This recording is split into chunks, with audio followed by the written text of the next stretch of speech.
मैंने ये फैसला किया और फिर कह रहा हूं, हमने ये कहा कि हम कांग्रेस और बीजेपी को छोड़कर किसी से भी अलायंस करने के लिए तैयार हैं। तो सुनिए, एक मशहूर जर्नलिस्ट है पंकज साहब ने अखिलेश से पूछा कि आप ओवैसी से समझौता क्यों नहीं कर लेते, तो अखिलेश ने जवाब दिया कि ओवैसी पर बहुत से इल्जाम लगते हैं।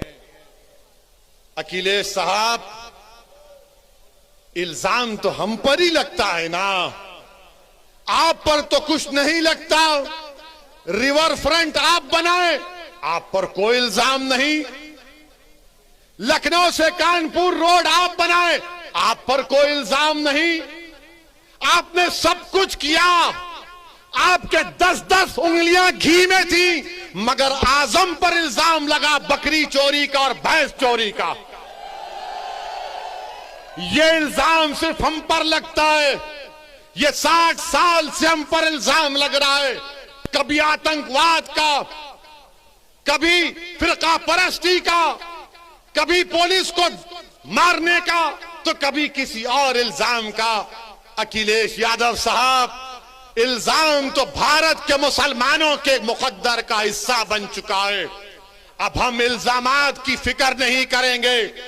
सुन लो अखिलेश यादव, मुझे तुमसे कोई सर्टिफिकेट की जरूरत नहीं है। मैं इस जनता के दरमियान में जाकर अपनी दिल की बात करूंगा और इनके दिल को जीतूंगा और इनसे वोट का मुतालबा करूंगा।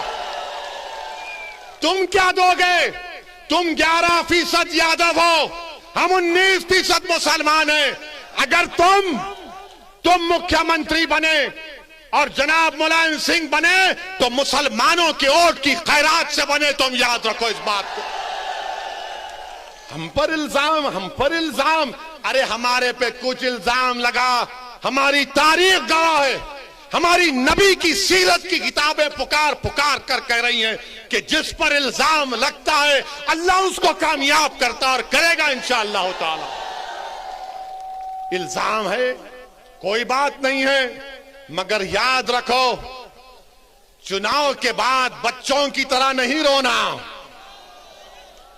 चुनाव के बाद बच्चों की तरह सिसक कर नहीं रोना। हम तो रोते हैं अपने रब के सामने हाथ उठाकर। हम इन जालिमों के सामने अपनी बेबसी का इजहार नहीं